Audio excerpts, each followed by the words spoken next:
दोस्तों, आपका मेरे चैनल भक्ति की मूर्ति में स्वागत है। आज मैं आपके लिए योगिनी एकादशी व्रत कथा लेकर आई हूँ। हिंदू धर्म में एकादशी तिथि का बहुत अधिक महत्व होता है।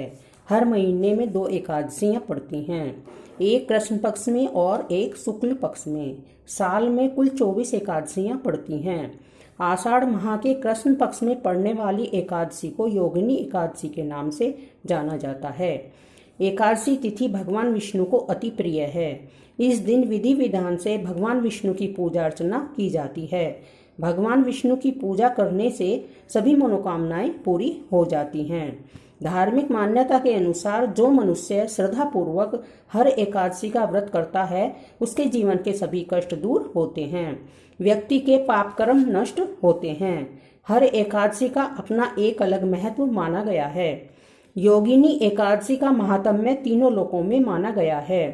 पौराणिक मान्यता के अनुसार कुष्ठ रोग से पीड़ित व्यक्ति यदि पूरी श्रद्धा व नियम के साथ योगिनी एकादशी का व्रत करता है तो इस रोग से मुक्ति मिल जाती है।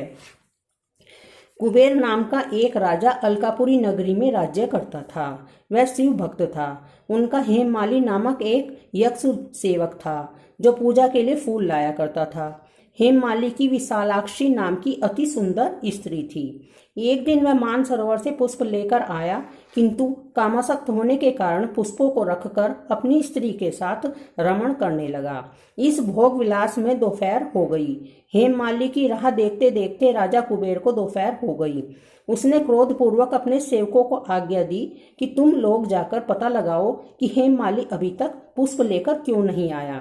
जब सेवक ने उसका पता लगा लिया तो राजा के पास जाकर बताया, हे राजन, वह हेममाली अपनी स्त्री के साथ रमण कर रहा है। इस बात को सुनकर राजा कुबेर ने हेममाली को बुलाने की आज्ञा दी। डर से कांपता हुआ हेममाली राजा के सामने उपस्थित हुआ। उसे देखकर कुबेर को अत्यंत क्रोध आया और उसके होंठ फड़फड़ाने लगे।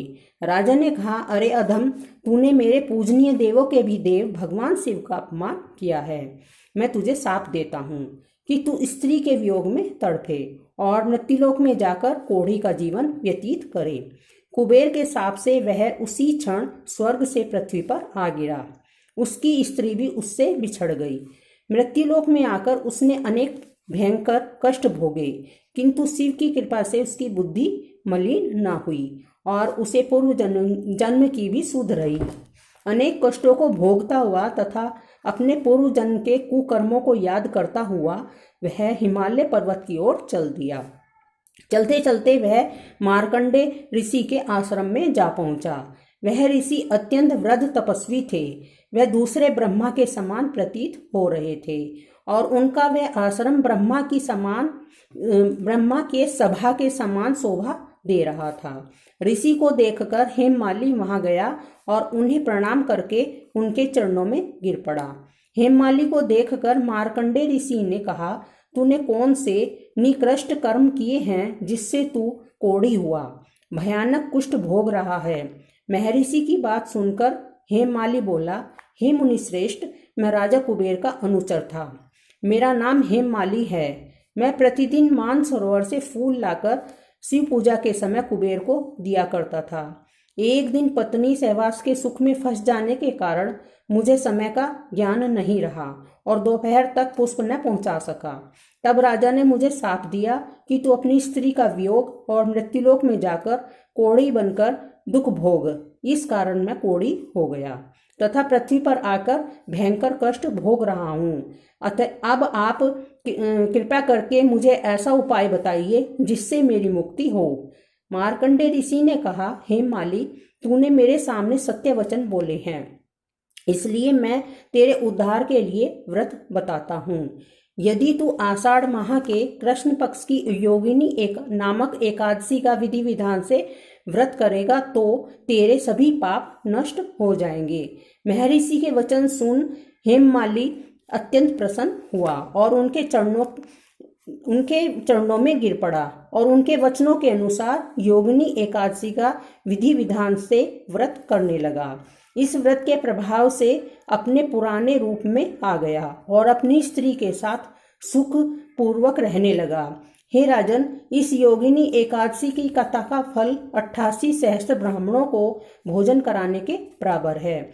इसके व्रत से सभी पाप नष्ट हो जाते हैं और अंत में मोक्ष प्राप्त करके प्राणी स्वर्ग का अधिकारी बनता है और बैकुंठ धाम की प्राप्ति होती है। विधि: योगिनी एकादशी के दिन प्रातः काल स्नान आदि करके पीले वस्त्र धारण करें। हाथ में जल लेकर पूजा का संकल्प लें। चौकी पर पीले रंग का कपड़ा बिछाकर विष्णु की मूर्ति स्थापित करें। पुष्प, फल, चंदन, तुलसी दल, अक्षत, पीले वस्त्र, धूप, दीप, पंचामृत अर्पित करें और फिर कथा सुनें।